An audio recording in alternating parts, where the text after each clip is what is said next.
सहनावतु सहनौ भुनक्तु सह वीर्यङ्करवावहै तेजस्विनावधीतमस्तु मा विद्विषावहै।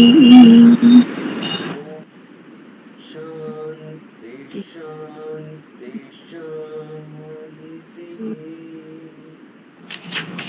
ॐ नमो भगवते वैवस्वताय ब्रह्मविद्याचार्याय नचिकेतसे च। ॐ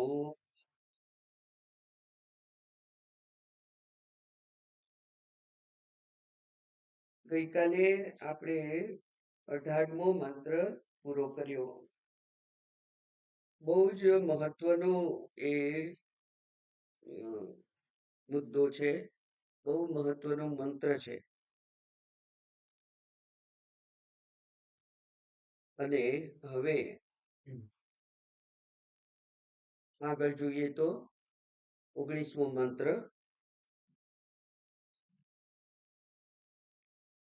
હંતા ચેન્મન્યતે હંતુમ હતશ્ચેન્મન્યતે હતમ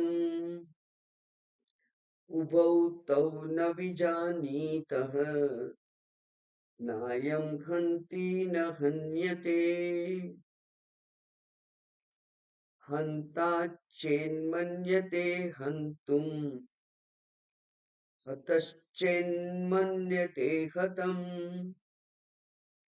ઉભૌ તૌ ન વિજાનીતઃ નાયમ હંતિ ન હન્યતે. હંતા ચેત મન્યતે હંતુમ હતશ્ચેત મન્યતે હતમ ઉભૌ તૌ ન વિજાનીતઃ નાયમ હંતિ ન હન્યતે. આગળ મૃત્યુ, જન્મ અને મૃત્યુ ની દ્રષ્ટિકોણથી જન્મ અને મૃત્યુ. હવે આ જન્મ અને મૃત્યુનો ટોપિક કેમ લે છે આ ઉપનિષદ? તો ત્યાં નચિકેતાનો પ્રશ્ન મૃત્યુ વિશે છે. એટલે અહીંયા પણ હંતુમ હન્યતે, આ હનન ક્રિયા જે છે એ હનન ક્રિયાનો ઉલ્લેખ કર્યો છે. ક્રિયાપદ હણવા અને હણાવવું એવું વાપર્યું છે. કારણ કે નચિકેતાનો પ્રશ્ન છે કે આ જે શરીર એનું જ્યારે મૃત્યુ થાય છે ત્યારે પછી એ આત્માનું શું થાય છે, એવો પ્રશ્ન છે. એટલે પ્રશ્ન મૃત્યુ વિશેનો છે. મૃત્યુ કહીએ કે હણાવવું કહીએ એક જ છે. એ મૃત્યુનો વિષયનો એનો પ્રશ્ન છે. અને આચાર્ય પણ મૃત્યુના દેવતા એવા આચાર્ય છે. યમરાજા એ આ બ્રહ્મ વિદ્યાના ગુરુ છે, એ આચાર્ય છે. એટલે અહીંયા આ જે ક્રિયાપદ વાપર્યું છે તે કોઈ પણ ક્રિયાપદ આમ તો હોઈ શકે. જેમ કે ભગવદ્ ગીતામાં સરસ અને પ્રખ્યાત શ્લોક છે કે નૈવ કિંચિત કરોમીતિ મન્યેત યુક્તો મન્યેત તત્વવિદ. અને પછી એનું બધું યાદ આવી જશે તમને. પશ્યન શૃણવન સ્પૃશન જિજ્ઞન અશ્નન ગચ્છન સ્વપન સ્વશન પ્રલપન વિસૃજન ગૃહ્ણન ઉન્મિશન નિમિષન્નપી. પશ્યન જુએ છે, શૃણવન સાંભળે છે, સ્પૃશન સ્પર્શ કરે છે, જિગ્રન ગંધ ગ્રહણ કરે છે, અશ્નન ભોગ કરે છે, ગચ્છન જાય છે, સ્વપન ઊંઘી જાય છે, શ્વસન પ્રાણની ક્રિયા કરે છે. પ્રલપન વિસૃજન. પ્રલપન પાંપણ ઊંચી નીચી કરે છે. વિસૃજ એટલે કે વિસર્જન કરે છે, મળ મૂત્રનો ત્યાગ કરે છે. ગૃહનન ગ્રહણ કરે છે હાથથી. ઉન્મિશન નિમિશન અપી. તો પ્રલપન એટલે બોલવું. હા, પ્રલપન, પછી વિસૃજન, ગૃહનન, ઉન્મિશન નિમિશન અપી. પાંપણ બંધ કરે છે, ખોલે છે. આટલી બધી ક્રિયાઓ છે. ભગવાને ત્યાં બિલકુલ કરકસર કરી નહીં બોલવામાં. આમ પણ એમ કહેવત છે, આપણને સમજાતું હશે કે કોઈ પણ સ્તોત્ર લઈએ, કોઈ પણ ટેક્સ્ટ ભણવાની લઈએ, એમાં આવે શું, વિષય વસ્તુ શું હોય? વધારે અનાત્મા, માયા, દેહ, મન, બુદ્ધિ, ઇન્દ્રિયો, એનું કર્તૃત્વ, એનું ભોક્તૃત્વ, બધું આનું આ જ વિષય હોય. એટલે આચાર્યોએ કહ્યું કે આ જે શ્રુતિ છે ને, એને બિલકુલ આળસ નથી, એનામાં કોઈ જરાય જાડ્યમ નથી. એટલે એકનું એક વારંવાર બોલવાનું હોય તો એ શ્રુતિ બોલે છે. એકનું એક વારંવાર બોલે છે. વ્યવહારમાં આપણે કોઈ માણસ એકનું એક વારંવાર બોલતો હોય, ઇવન દરેક જે પ્રસંગોએ તમે ભેગા થાવ ત્યારે પણ એની વાતનો વિષય લગભગ એક સરખો હોય, એના ઉદ્ગારો લગભગ એક સરખા હોય, એટલે તમે એ આવે એટલે મનમાં ધારી લો કે હવે આ વિષય પર ચર્ચા ચાલુ થશે. અને એ ભાઈ આનો જ પક્ષ લેશે, કોંગ્રેસનો જ પક્ષ લેશે, ભાજપનો જ પક્ષ લેશે, આમ જ કરશે, એની જ વાત કરશે. કેટલાક લોકોને એવી ટેવ હોય, દાખલા તરીકે વ્યવહારમાં બહુ બધા દુર્ગુણો દેખાતા હોય, બહુ બધી ત્રુટીઓ દેખાતી હોય, એટલે સદગુણોની વાત સતત કરે. અને પહેલાના જમાનામાં તો આવું જૂઠું કોઈ નહોતું બોલતું ને, એમાં આવું હતું ને તેવું હતું ને, એટલે એની વાત એ જ હોય. એમ એક દરેક વ્યક્તિને પણ તમે એની વાતના વિષયથી જાણી લો છો કે આ તો આ જ વાત કરશે. એમ આ શ્રુતિ પણ કેવી છે, એને બિલકુલ આળસ નથી. એ એકની એક વાત જુદા જુદા સ્તોત્રમાં, જુદા જુદા શબ્દોમાં, જુદી જુદી રીતે, જુદી જુદી પ્રક્રિયાઓ દ્વારા જે સમજવાનું છે તે એકનું એક જ કહે છે. એમ અહીંયા પણ ભગવાને પશ્યન, શૃણવન, સ્પૃશન, જિગ્રન, અશ્નન, ગચ્છન, સ્વપન, શ્વસન, પ્રલપન, વિસૃજન, ગૃહન, ઉન્મિશન, નિમિશન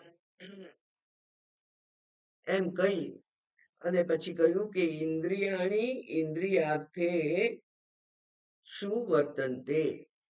ઇન્દ્રિયો, દરેક ઇન્દ્રિયો પોતપોતાની રીતે પોતપોતાના વિષયમાં ભ્રમણ કરે છે, પણ નૈવ કિંચિત કરોમી ઇતિ, હું કંઈ જ કરતો નથી એવું.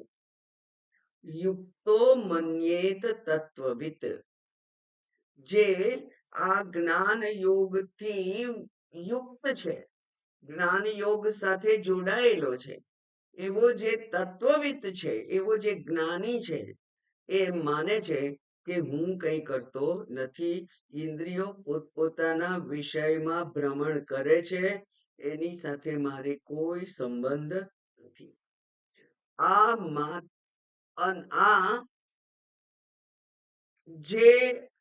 જેને અહમ બ્રહ્માસ્મિ માં સ્થિતિ થઈ ગઈ છે, જેનો પોતાનો દ્રઢ નિશ્ચય થઈ ગયો છે, કે હું આ શરીર આદિ સંઘાત નથી જ, હું તો માત્ર આત્મ તત્વ છું. એવો જેને નિશ્ચય થઈ ગયો છે, દ્રઢ નિશ્ચય થઈ ગયો છે, જેને અપરોક્ષ જ્ઞાન થઈ ગયું છે, એવો જે તત્વવિદ છે, એ આવું બોલી શકે. અને એ પણ ખરેખર તો આ તો ભગવાને આપણને સમજાવવા માટે ભગવદ્ ગીતામાં શ્લોક મૂક્યો છે, પણ ખરેખર જ્ઞાની એવું કહેતો નથી, પણ એના જીવન ઉપરથી, એના વર્તન ઉપરથી તમને ખબર પડી જાય કે એને આ કોઈ વ્યવહારિક ક્રિયામાં રસ નથી, એને કોઈ પણ વ્યવહારિક પ્રસંગમાં રસ નથી. એને તમે એમને આમંત્રણ આપો તો એ આવે અને તમને બધાને ખુશ ખુશ કરી અને જાય, પણ એનો અર્થ એવો નહીં કે તમારા પ્રસંગને કારણે આનંદિત થઈ ગયા, કે તમારા જે કંઈ વ્યવહાર હોય, એમનું સ્વાગત કર્યું હોય, એમને જે આદર આપ્યો હોય, એનાથી એ પ્રસન્ન થઈ ગયા છે અને એ પ્રસન્ન દેખાય છે, એવું હોય નહીં. એટલે એ આગળ પણ કહેલું હર્ષામર્ષ ન અનુભવતી, બરાબર, કે હર્ષથી કૂદી પણ પડતા નથી, અને જે શોકનો પ્રસંગ આવે, દુઃખનો પ્રસંગ આવે તો એ પડી જતા પણ નથી, એવા જે છે તે. એટલે એવા જે જ્ઞાની છે એની અહીંયા વાત કરી છે.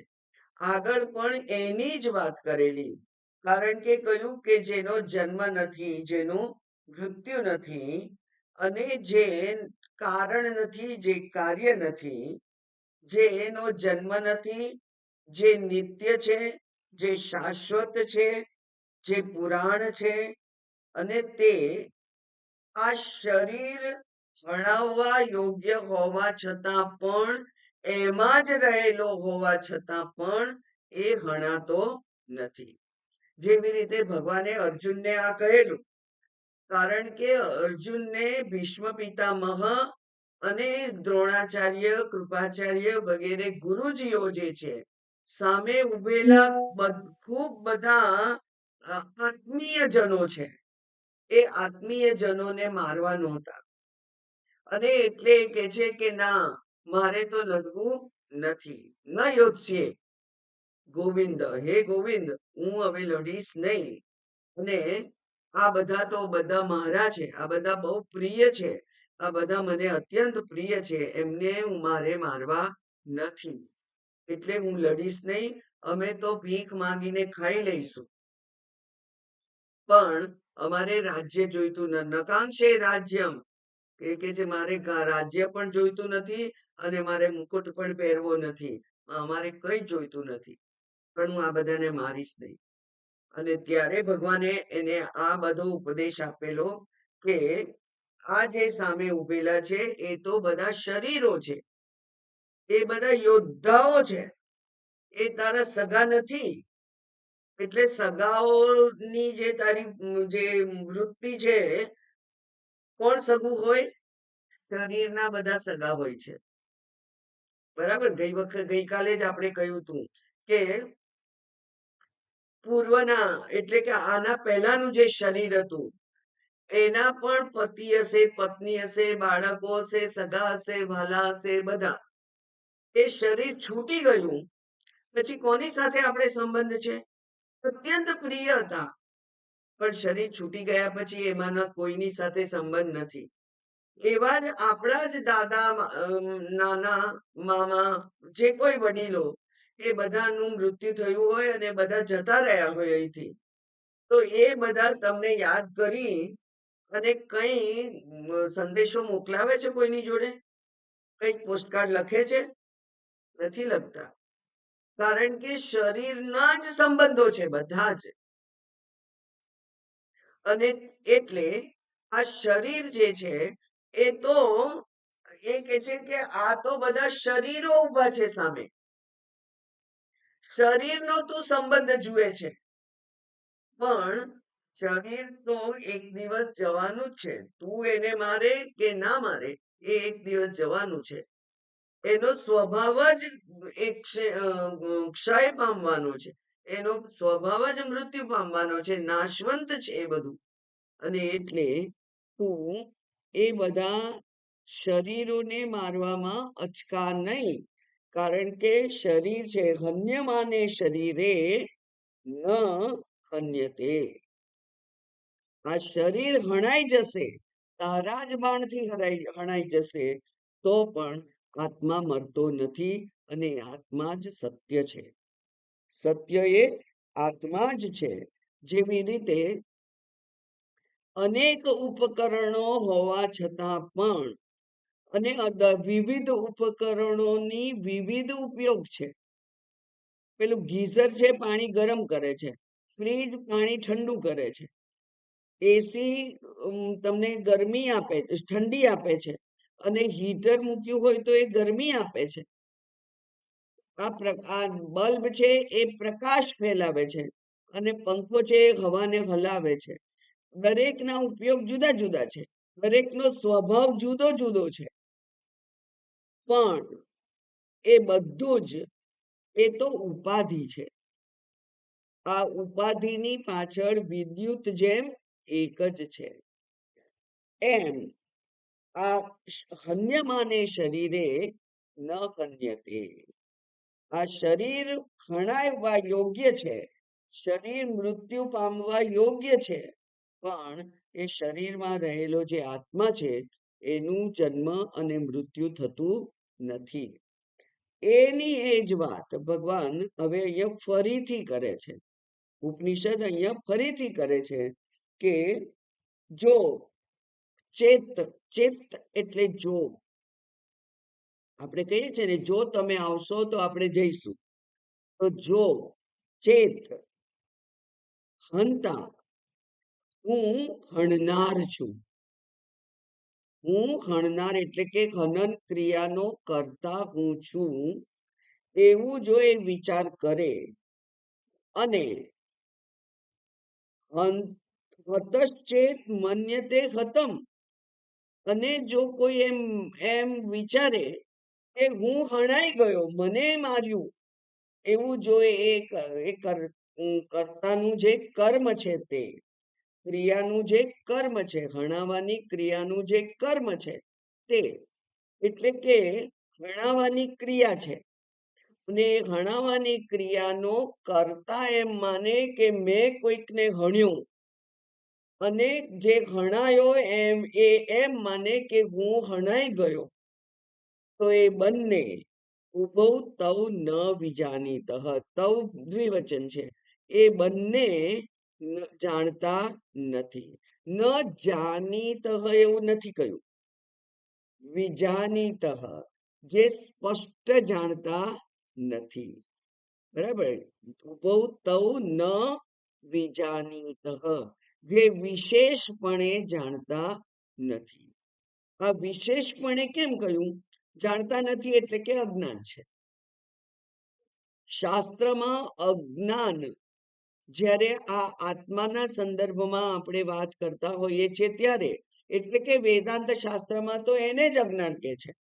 બરાબર, એને અજ્ઞાન જ કહ્યું છે. અજ્ઞાન એટલે સંપૂર્ણ ના જાણવું એવું નહીં.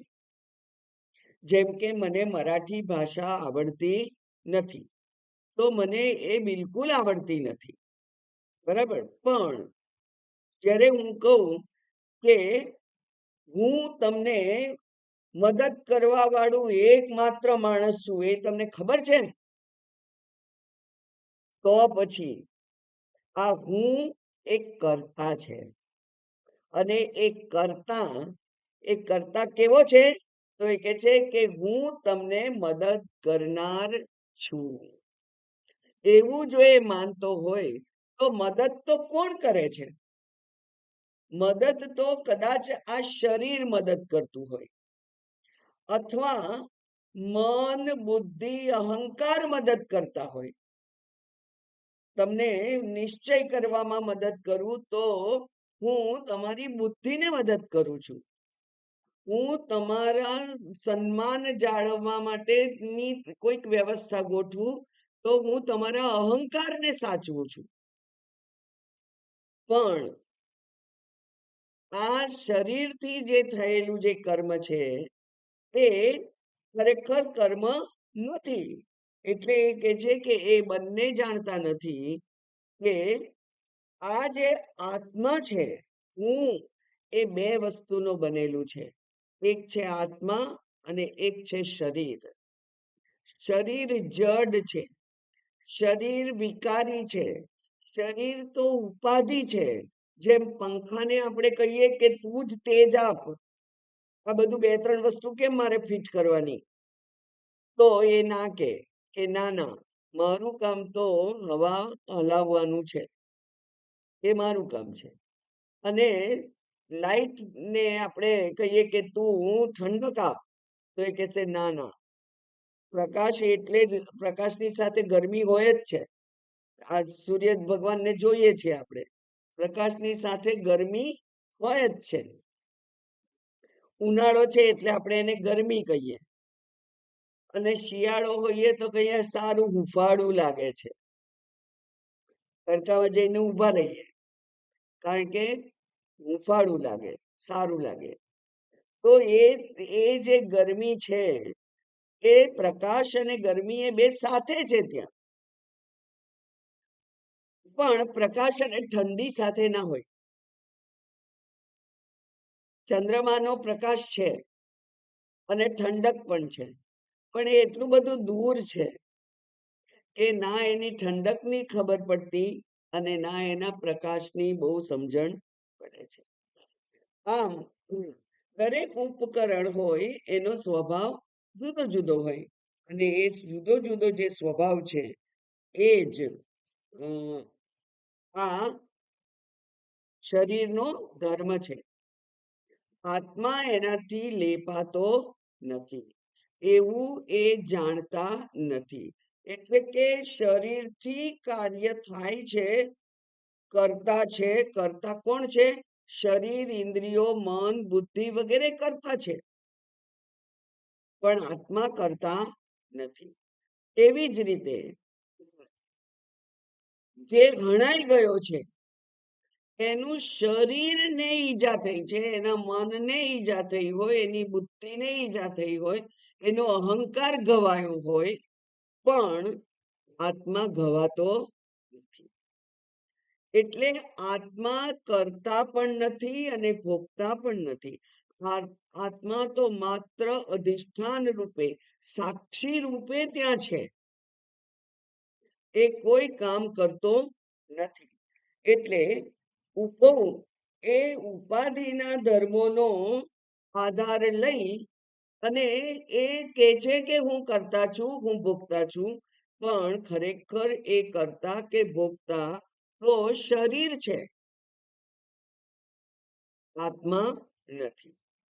એટલે ખરેખર હું કોણ છું, મારું સ્વરૂપ શું છે, એનું એ બંનેને જ્ઞાન નથી. આ અજ્ઞાન છે એ જ ખરેખર આપણને આ જે સુખ દુઃખ અનુભવ કરાવે છે એના માટે કારણભૂત છે. એટલે સ્વરૂપ જ્ઞાન, અજ્ઞાન એટલે સ્વરૂપ જ્ઞાન. અને આપણે હંમેશા કહીએ છીએ અજ્ઞાન કેવું છે, ગઈકાલે આપણે જોયું હતું, અજ્ઞાન કેવું છે, એ અનાદિ છે. અજ્ઞાન એ અનાદિ છે. 6 અનાદિ વસ્તુઓ છે, એમાં અજ્ઞાન અનાદિ છે. એટલે કે મને મારા સ્વરૂપનું જ્ઞાન નથી. કોને? જે જન્મે છે તે બધાને. જનિત્વાત, જે જન્મે છે. અજ્ઞાન છે એટલે જ જન્મ લેવો પડે છે. અજ્ઞાન ના હોય તો શરીર જ ધારણ ના કરવું પડે, કોઈ પણ શરીર ધારણ ના કરવું પડે. એટલે જન્મ થયો છે એ જ બતાવે છે કે હું અજ્ઞાની છું. બરાબર? જનિત્વાત અજ્ઞાનમ, એનો જન્મ થયો છે એટલે એને અજ્ઞાન છે એવું કહેવાય. અજ્ઞાન અનાદિ છે. અને કયું અજ્ઞાન અનાદિ છે? સ્વરૂપ અજ્ઞાન. અને સ્વરૂપ શું છે? સચ્ચિદાનંદ મારું સ્વરૂપ છે. મારું સ્વરૂપ છે સચ્ચિદાનંદ આત્મા, એ મારું સ્વરૂપ છે.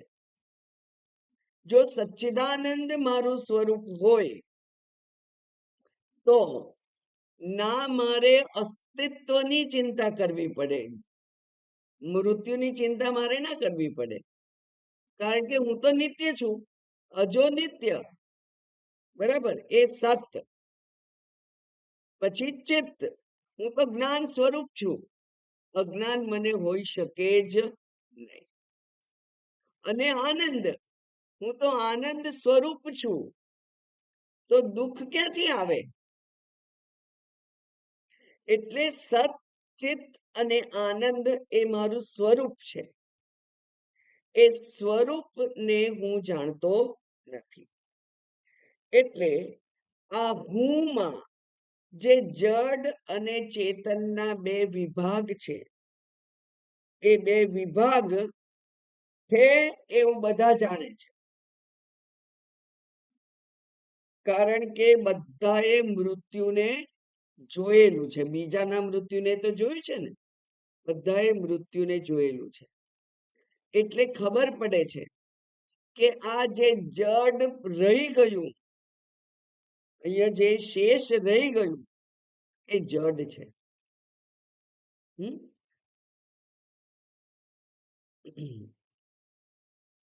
દહન યોગ્ય દેહ એવી વ્યુત્પત્તિ છે. દેહ કોને કહેવાય? દહન યોગ્ય, જે બાળી નાખવા યોગ્ય છે તે દેહ છે. અને શીર્ણત્વાત શરીર, શીર્ણ આપણે કહીએ છીએ ને, જીર્ણ શીર્ણ. બરાબર? એટલે કે જે રોગ થાય, માંદું પડે, વૃદ્ધ થાય અને પછી નાશ પામે, તો એને જ શરીર કહેવાય. એટલે આવું છે એવું બધા જાણે છે, પણ યોગ્ય વિચાર કરતા આવડતો નથી. અને એટલે અનંત કાળના તાદાત્મ્યને લીધે દેહ બુદ્ધિને જ પ્રાધાન્ય આપે છે. તાદાત્મ્ય કરેલું છે. આ જે અહીંયા છે, અહીંયા અન્યોન્ય અધ્યાસ થઈ ગયેલો છે. એકબીજાના ગુણધર્મો એકબીજા ઉપર આરોપિત કરી દીધા છે આપણે. એટલે શરીરને ચેતન માનીએ છીએ અને આત્માને કરતા ભોગતા માનીએ છીએ. આપણે કોઈકને મદદ કરીએ અને એમ કહીએ કે બિચારાના આત્માને ઠંડક મળે, શાંતિ મળે.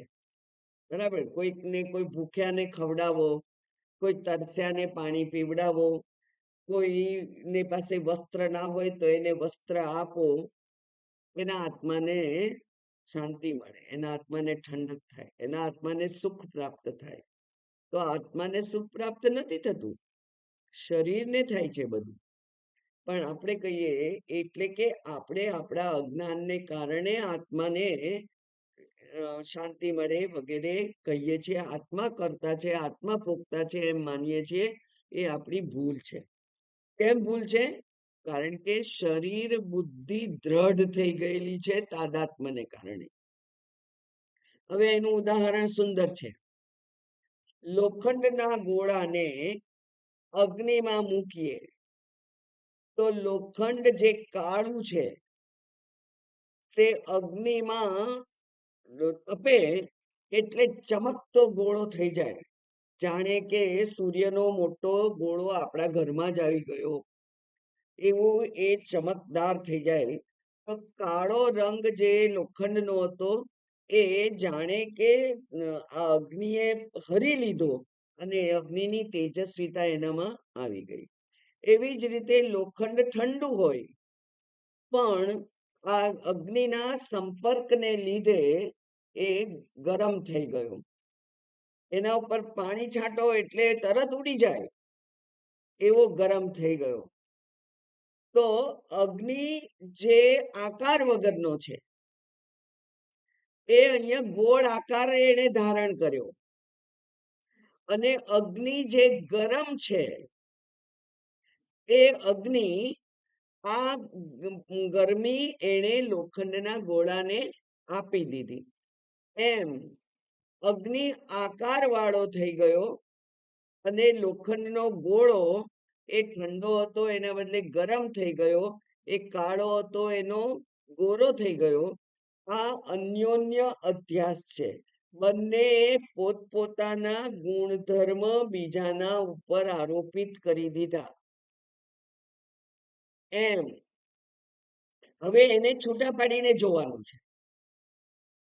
હવે એને છૂટા પાડીને જોઈએ તો આપણી બુદ્ધિ જે પરિપક્વ બુદ્ધિ છે, જે વિચારશીલ બુદ્ધિ છે, એ અગ્નિના પેલા લોખંડના ગોળાને એ અગ્નિ કાયમ ત્યાં રહેશે એવું ના માને. એનો સ્વભાવ નથી. બહાર કાઢો એટલે પાછો ઠંડો થઈ જશે અને પાછો કાળો પડી જશે. બરાબર? એટલે આપણને ખબર છે, કારણ કે આપણી બુદ્ધિ વિચારશીલ છે. ત્યાં વિચાર ઉદાહરણમાં આપણે વિચાર કરી શકીએ છીએ અને એ બેને જુદા પાડી શકીએ છીએ. પણ અહીંયા આ જે માયાનું સામ્રાજ્ય એવું દ્રઢ છે કે એ અહીંયા એ બેને જુદા પાડી શકતા નથી. અને એટલે એકબીજાના ગુણધર્મો એકબીજા ઉપર આરોપિત કરી અને સુખી દુખી થાય છે. ક્યાં સુધી સુખી દુખી થયા કરવાનું? શાસ્ત્ર કહે છે કે તું એ ચૈતન્ય આત્મા છે, સચ્ચિદાનંદ આત્મા ત્વમસી. એવું જ્યારે શાસ્ત્ર કહે છે ત્યારે આ બેને જુદા પાડી અને હું તો સચ્ચિદાનંદ આત્મા છું. તો આ જે દુઃખનો અનુભવ થાય છે કોને થાય છે? એ તો મનને થાય છે. મનને કારણે આ હું સુખી દુખી થઉં છું, કારણ કે મન અનુકૂળ અને પ્રતિકૂળ એવા લેબલ લગાડે છે વિષયો ઉપર. મન લેબલ લગાડે છે કે આ અનુકૂળ છે એટલે સુખ આપે છે, પ્રતિકૂળ છે એટલે દુઃખી થાય છે. તો એ જે અનુકૂળતા અને પ્રતિકૂળતા એનો અનુભવ કોને થાય છે? મનને થાય છે, શરીરને થાય છે. એટલે શરીર મન દ્વારા એને અનુભવે છે. શરીર જડ છે પણ ઇન્દ્રિયો ચેતન છે. ઇન્દ્રિયોમાં દેવતા છે અને એ ઇન્દ્રિયો દ્વારા મનને સમાચાર મળે છે. અને એટલે મન પૂર્વના અનુભવોને આધારે નક્કી કરે છે કે આ મને અનુકૂળ નથી, નહીં હોય, અને આ મને અનુકૂળ હશે. એટલે કે આમાં મને સુખ છે, આમાં મને દુઃખ છે, એવું મન નક્કી કરે છે. અને એટલે મને સુખ અને દુઃખ થાય છે. અનુકૂળતા અને પ્રતિકૂળતા તો સુષુપ્તિમાં પણ હોય છે કે નથી હોતી? કોઈક તમારું મોઢું કાળું કરી જાય જે તમને ગમે નહીં, પણ તમે તો સુષુપ્તિમાં છો, ગાઢ ઊંઘમાં છો. તો એના માટેની પ્રતિકૂળતા હું કોણે કર્યું, કોણ છે, એવું ઊંઘમાં થતું નથી. કારણ કે ઊંઘમાં તમને તમારા પોતાના દેહનું ભાન નથી. એટલે પહેલા નાના બાળકોને પજવવાની આવી એક રીત હતી. લોકો પજવતા હતા, બધા કપડા કાઢી નાખે અને પછી ઉઠે એટલે પેલું બિચારું મોટું બાળક થયેલું હોય એને શરમ આવે કે અરે મારા કપડા કોણ લઈ ગયું, અને એ પછી દુઃખી થાય. તો એના કપડા કાઢી લીધેલા તોય એને ખબર પડી નહોતી, કારણ કે સુષુપ્તિનું જે અજ્ઞાન અવસ્થા હતી એમાં એને સમજણ પડી નહોતી. તો એ પ્રમાણે આ જ્ઞાન અને અજ્ઞાન એ ક્યાં છે? એ મનમાં છે. બુદ્ધિ હજુ પરિપક્વ થઈ નથી. એટલે શાસ્ત્રના પ્રતિજ્ઞા વાક્યો સાંભળીને પણ આપણું અજ્ઞાન ક્ષીણ થતું નથી, જતું નથી. માયાનું આવરણ છે. એટલે માયા જે છે ને એ પોતાનું કડ, એટલે કે આ તો જેને પેલા અમુક કોંગ્રેસના વોટર્સ હોય ને અમુક ભાજપના વોટર્સ હોય. હવે આ તો અમારા પક્ષનો છે. એટલે માયા કહે છે કે આ મનુષ્ય તો મારા પક્ષનો છે, એને હું છોડું નહીં. એટલા માટે માયા બધા જ કિમિયા કરે છે. શાસ્ત્ર કહે છે કે જ્યારે આ જ્ઞાની એની જે અંતિમ સાધના અવસ્થા હોય છે એમાં માયા અનેક વિઘ્નો નાખે. કારણ કે જો એ સાધનામાં સફળ થઈ જાય તો પછી માયાના પક્ષમાં એ ના રહે, એને જ્ઞાન થઈ જાય.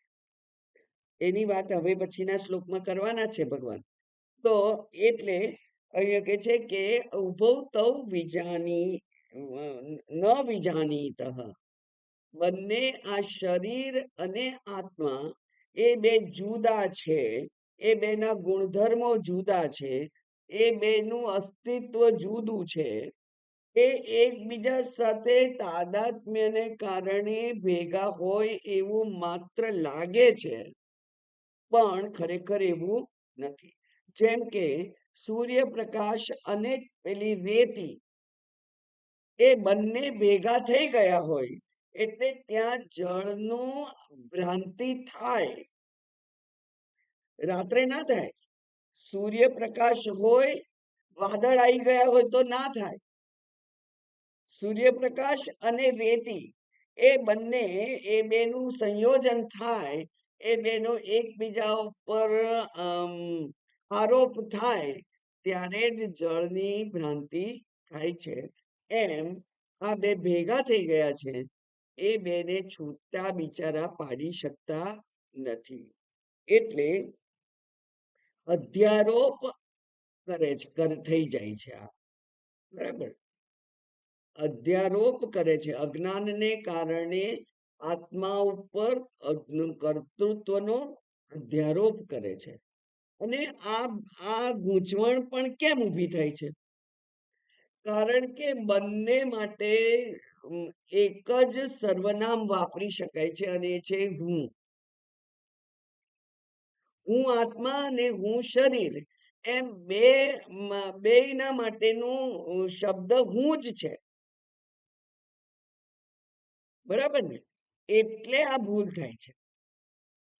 એટલે કે આ હું, હાયર હું કે લોઅર હું, એવું બોલનાર પોતે એકલો જ જાણી શકે.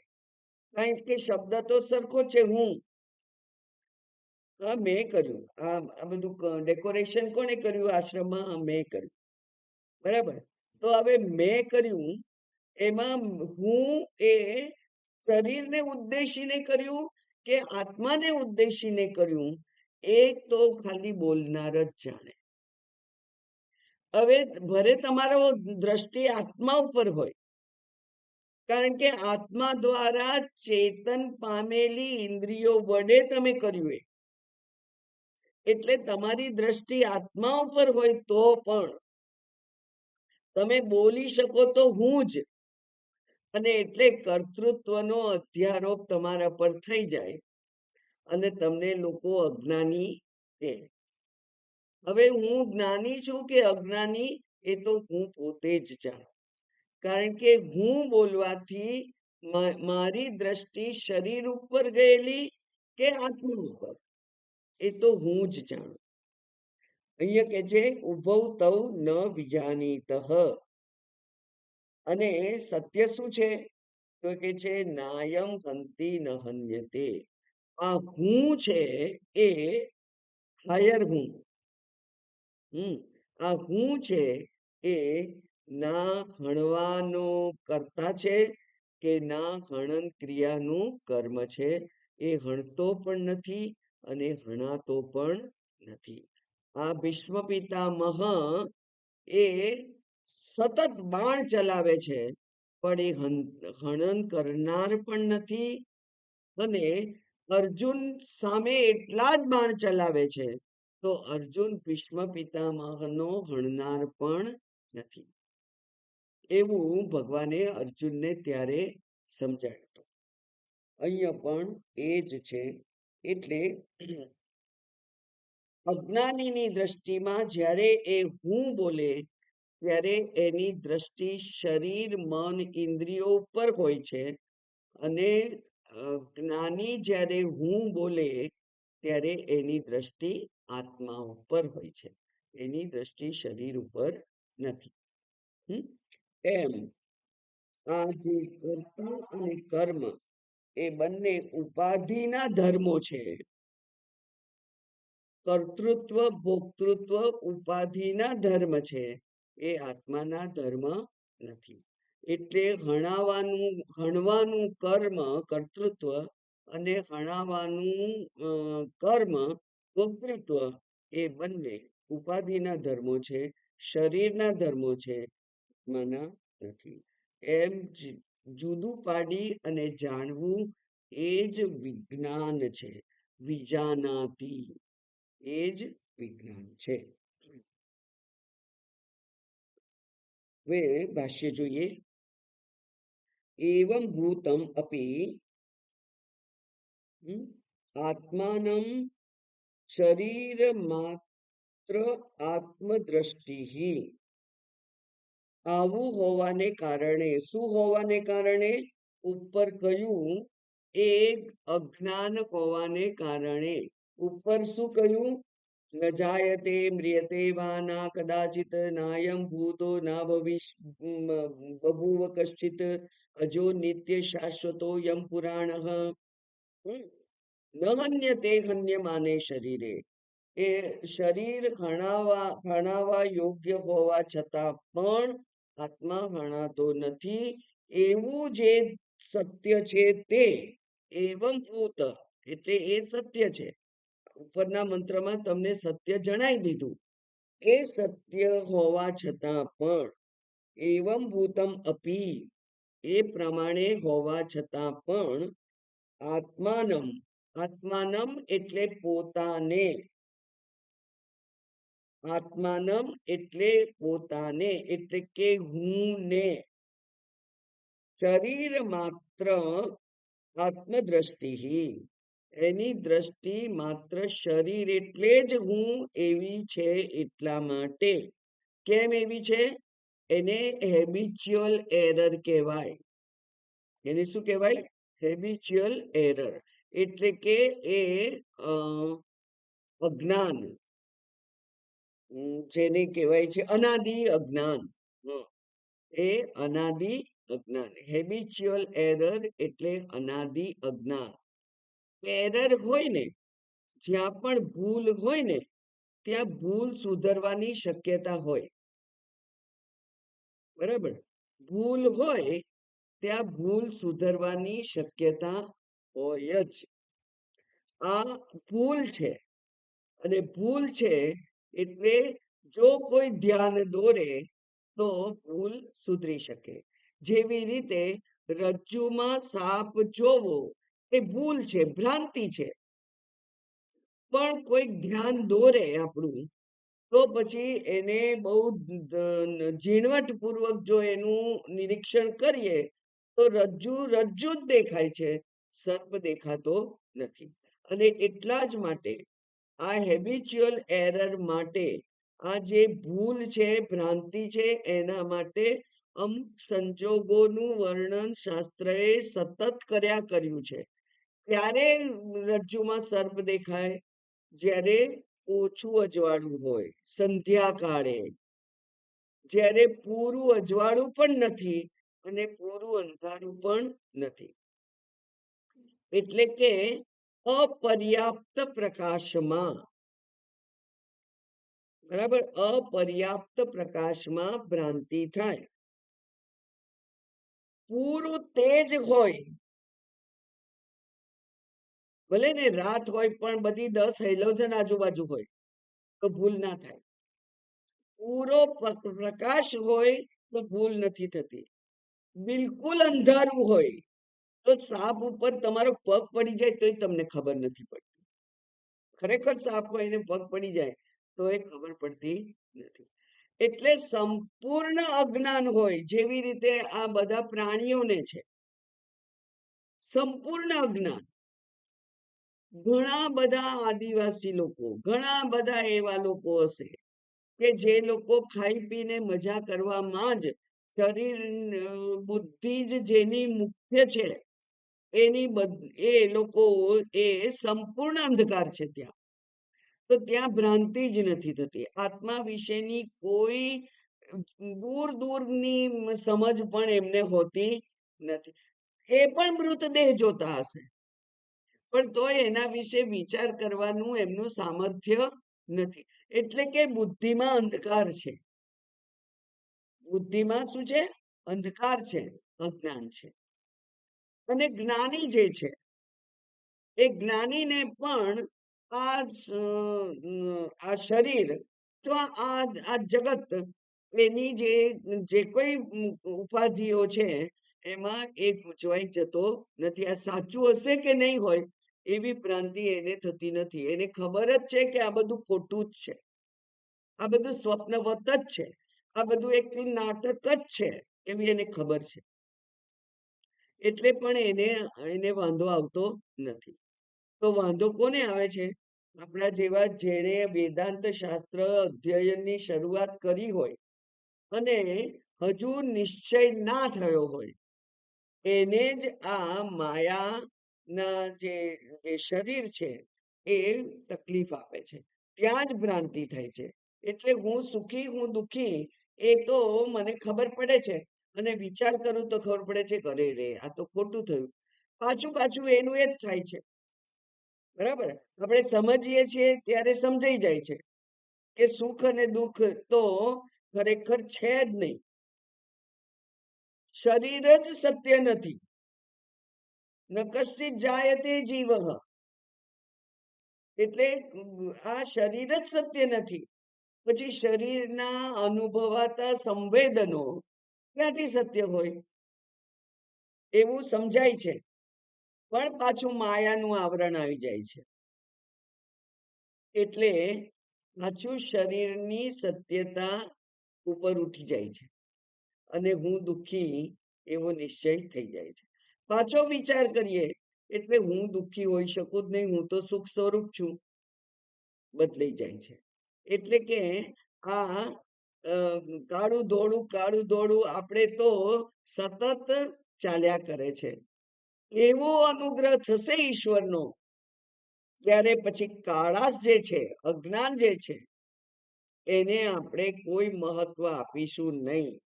માયા છે તો છે, પણ એ મને અસર કરી શકશે નહીં, એવી આપણી નિશ્ચય થઈ જશે. એટલે એ શરીર માત્રમ આત્મ દ્રષ્ટિ, એટલે એવું હોવાને કારણે હંતા ચેત યદિ મન્યતે, જો એ માને કે હું હણનાર છું, અને મન્યતે એટલે શું છે? ચિંતયતી, વિચાર કરે છે કે હું હણનાર છું. પૂજ્ય સ્વામીજી બહુ સુંદર આના માટેની ચર્ચા કરતા હતા કે જ્યારે આવું અજ્ઞાન હોય કે હું કરનાર છું, અને આપણાથી કંઈક ખોટું કામ થઈ ગયું એવું તરત ખબર પડે કે અરે રે, હું આ બોલી ગયો, અને એને તો બિચારાને કેટલું બધું દુઃખ થઈ ગયું, ના બોલ્યું હોત તો એને કેટલું બધું દુઃખ થઈ ગયું. તો એને ક્ષોભ થાય કે સામેવાળાના ની લાગણીને મેં દુભાવી, ક્ષોભ થાય. અને કંઈક સરસ થઈ ગયું આપણાથી, કંઈક સરસ કર્યું તો અહંકાર થાય. કંઈક ભૂલ થઈ ગઈ તો ક્ષોભ થાય, દુઃખ થાય.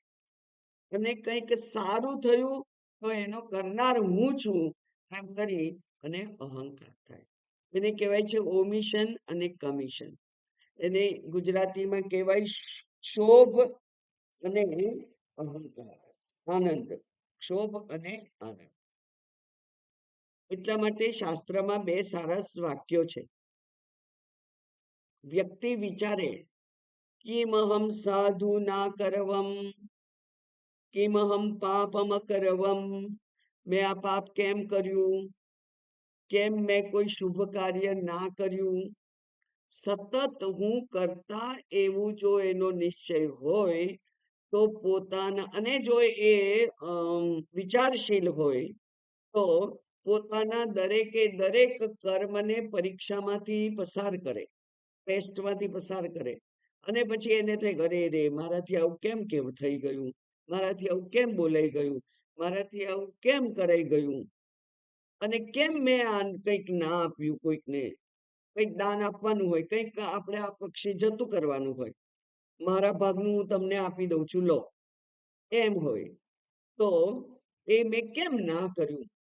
આટલા ધારો કે મને એ 10,000 રૂપિયા આપતા હતા, હવે 10,000 રૂપિયામાં મારું શું થાત, એ મેં કેમ એમને કહ્યું નહીં કે ના ના તમે તમારી પાસે રાખો, આ ફી મારે નથી જોઈતી, કેમ મેં ના કર્યું, કેમ મેં મારા પક્ષે કંઈક જતું ના કર્યું. બરાબર, ડોક્ટરને એવું કોઈ વાર થતું હશે ને, કારણ કે એને ફી તો લીધી હોય, પણ પછી એને થોડીક ક્ષણો પછી ખબર પડે કે માણસ બહુ જ ગરીબ છે, એનાથી આ પૈસા આપી શકાય એમ નહોતા. તો એને પછી એમ થાય કે અરે રે મેં એમની ફી ના લીધી હોત તો, પણ એ થઈ ગયું હોય. કિમહમ સાધુ ના કરવમ, અકરવમ એટલે ભૂતકાળ, કેમ મેં સારું કાર્ય ના કર્યું, કેમ મેં મારા પક્ષે જતું ના કર્યું, કેમ મેં મારા પક્ષે અમ, અમ, ખોટ સહન કરીને પણ કોઈકને સારું લગાડવા માટે કંઈક ના કર્યું, મેં ભૂખ્યા રહીને પણ એને કેમ ના જમાડ્યું. કોઈક હોય આવ્યું હોય એને એમ કહે કે હવે આજે તો મારે જેટલું જ ખાવાનું છે, શું આપવું હું એને, એટલે પછી આપણે કહીએ કે નથી ભાઈ કશું, પછી થાય કે અરે રે મારામાંથી થોડુંક આપી દીધું હોત તો. કિમહમ સાધુ ના કરવમ, કિમહમ પાપમ કરવમ, મેં પાપ કેમ કર્યું, મેં કોઈને લાગણી કેમ દુભાઈ. આવું ક્યારે થાય, જ્યારે કર્મનો કરતા હું મને માનું ત્યારે. બરાબર, એનો હું કરતા છું, એટલે કે મારી દ્રષ્ટિ હજુ શરીર મન બુદ્ધિ ઉપર હોય તો કંઈક સારું થઈ જાય તો હું આનંદથી ઉછળી જઉં, અને કંઈક ખરાબ થાય તો મને ક્ષોભ થાય, દુઃખ થાય. તો આવું ક્યારે થાય, જ્યારે આપણી શરીર બુદ્ધિ હોય ત્યારે. આત્મા તો કંઈ કરતો નથી, એટલે કોઈક ગુરુજીએ કોઈક શિષ્યને એના કોઈક વર્તનને કારણે ગુરુકુળમાંથી કાઢી મૂક્યો, તો એને દુઃખ ના થાય. પરશુરામે બ્રાહ્મણ તરીકે કર્ણએ શિક્ષા પ્રાપ્ત કરેલી જૂઠું બોલીને, એની ખબર પડી ગઈ, એટલે એને એમને શાપ આપી દીધો કે જા ક્ષત્રિય તરીકે જ્યારે તારે આ વિદ્યા વાપરવાની થશે ત્યારે તને એ યાદ નહીં આવે. તો એનો અર્થ એવો થયો કે જો પરશુરામ જ્ઞાની હોય તો જ એમને દુઃખ ના થાય, નહીં તો એમને દુઃખ થઈ જાય. જો એ જ્ઞાની ના હોય એને દુઃખ થાય કે બિચારાને મેં શાપ આપી દીધો, હવે શીખવાડ્યું અને એને કામ નહીં લાગે, બિચારાને આવું થશે, એવું એને દુઃખ થાય. પોતાને કર્મનો કરતા માને તો એને દુઃખ થાય, પોતાને કર્મનો કરતા ના માને તો એને એના માટે કોઈ ફેરક પડતો નથી.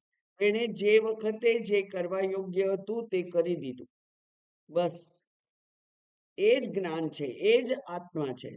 એટલે કે આત્મદ્રષ્ટિ એ જ છે. એટલા માટે કે છે શરીર માત્ર આત્મદ્રષ્ટિ હંતા ચેદ યદિ મન્યતે ચિંતયતિ, એટલે કે વિચાર કરે તો. અને હંતુમ એટલે હનિશ્યામ્યેન ઇતિ, હનિશ્યામી હમનીશ્યામી એટલે ભવિષ્યકાળ, હું એનું હનન કરીશ, એવું જો એ વિચારે તો અચ્છા યહ અપી અન્યઃ હતઃ, હવે એ બીજાની વાત કરીએ તો યહ અપી અન્યઃ બીજો હતઃ જે હણાયો છે, સહ અપી ચેત મન્યતે એ પણ જો વિચારે કે અહમ હતમ હું હણાયો, આત્માનમ હતો અહમ અતિ હું હણાયો, આત્માનમ એટલે પોતાને, હું હણાયો એવું જો એ વિચારે તો ઉભવ અપી તે બંને ન વિજાનીતઃ એ જાણતા નથી. શું નથી જાણતા? સ્વમ આત્માનમ પોતાના સ્વરૂપને એ જાણતા નથી. પોતાના સ્વરૂપને એ જાણતા નથી એનો અર્થ એવો થયો કે એ આત્મદ્રષ્ટિ હવે હજુ એમને મળી નથી. પોતાના સ્વમ આત્માનમ પોતાના સ્વરૂપને એ જાણતા નથી. યતઃ કારણ કે નાયમ હંતી કારણ કે એ હણતો નથી. કેમ? અવિક્રિયત્વાત ધર્મ અધર્માદિ લક્ષણ સંસાર અવિક્રિયત્વાદ આત્મનઃ કારણ કે આત્મામાં તો કોઈ વિકાર જ નથી થતો. હનન કરવા માટે તમારે હાથ પગ ઉઠાવવા પડે કે નહીં? દોડવું પડે, હાથ હટાવવા પડે, તીર મારવાનું હોય તો એની એક્શન કરવી પડે, એટલે કે કોઈક વિકાર શરીરમાં આવે, શરીરમાં કોઈ ચેન્જ આવે, ચેન્જ કરવો જ પડે ને. પોતાની સ્થિતિમાં એનું જે ક્રિયા છે એ કરવી પડે. એ કે છે આમ તો નાયમ હંતી એ હણતો નથી કારણ કે એને કોઈ ક્રિયા નથી. આત્મા અયમ એટલે અયમ આત્મા ન અયમ આત્મા હંતી આ આત્મા હણતો નથી કારણ કે એની કોઈ વિકાર એનામાં શક્ય નથી. તથા ન હન્યતે અને એ હણાતો પણ નથી. કેવી રીતે? આકાશવદ અવિક્રિયત્વાદ એવ અને એ પણ અવિક્રિય છે એટલે હણાતો પણ નથી. આકાશ દાખલા તરીકે આકાશ કોઈ વ્યક્તિ ખુલ્લામાં જઈ અને તીર માર્યા જ કરે અથવા પિસ્તોલમાંથી ગોળીઓ છોડ્યા જ કરે તો આકાશ હણાય છે? આકાશ હણાતું નથી. એના બધા તીર ખલાસ થઈ જાય, બધી ગોળીઓ ખલાસ થઈ જાય, પણ આકાશને કોઈ નુકસાન થાય નહીં. એ પ્રમાણે અહીંયા પણ કે છે કે એ પોતે હણાતો નથી. અતઃ માટે અનાત્મજ્ઞ વિષય એવ માટે આ વિષય કેવો છે? આ અત્યારે આપણે ચર્ચા કરી રહ્યા છે શું કોની છે? તો કે છે અનાત્મજ્ઞ એવ જે પોતાના આત્માને પોતાના સ્વરૂપને જાણતો નથી એ જ એ કેવો છે? તો કે છે ધર્મ અધર્માદિ લક્ષણ સંસાર ન આત્મજ્ઞસ્ય ધર્મ અને અધર્મ, પાપ અને પુણ્ય, સત્કર્મ અને દુષ્કર્મ, હણવું અને હણાવવું એ બંને કોના લક્ષણ છે? તો કે જે સંસારના લક્ષણ છે.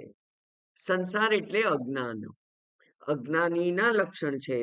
એ ન આત્મજ્ઞસ્ય એ આત્મજ્ઞના લક્ષણ નથી. કેવી રીતે? શ્રુતિ પ્રામાણ્યાત શ્રુતિ એનું પ્રમાણ આપે છે. શું પ્રમાણ આપે છે?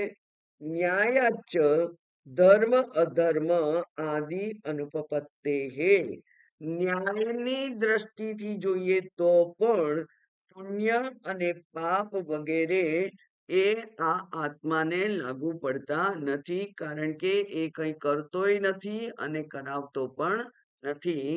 ન કરોતી ન કારયતી એવું ભગવદ્ ગીતામાં બે શબ્દો છે. કરોતી એટલે પોતે કરતો નથી, કારયતી એટલે કોઈક એજન્ટ રાખીને કરાવતો નથી અને એનાથી પોતે હણાતો પણ નથી. પુણ્ય પાપ કંઈ આ આત્માને લાગતું નથી એવું શ્રુતિ પણ કહે છે અને ન્યાય પણ કે છે, એટલે એને જ સત્ય માનવાનું હોય. આ જ્ઞાનની દ્રષ્ટિ છે, એટલે શારીરિક પ્રવૃત્તિ થતી હોવા છતાં પણ હું કંઈ કરતો નથી અને મને કોઈ ઈજા પહોંચાડી શકે નહીં, એવું જેનો સ્પષ્ટ નિશ્ચય છે, સ્પષ્ટ જ્ઞાન છે, એ જ્ઞાની છે. અને હન્યતે હન્યમાને એ હંતા અને હતઃ એ બંને અજ્ઞાનીઓની દ્રષ્ટિ છે. હું ગણનાર છું અને મને કોઈ ગણી ગયું, એ અજ્ઞાનીની દ્રષ્ટિ છે. આગળનું મંત્ર કાલે જોઈશું. પૂર્ણમદ પૂર્ણમિદમ પૂર્ણાત પૂર્ણમુદચ્યતે પૂર્ણસ્ય પૂર્ણમાદાય પૂર્ણમેવાવશિષ્યતે. ઓમ શાંતિ શાંતિ શાંતિ. હરિ ઓમ. શ્રી ગુરુભ્યો નમઃ. હરિ ઓમ.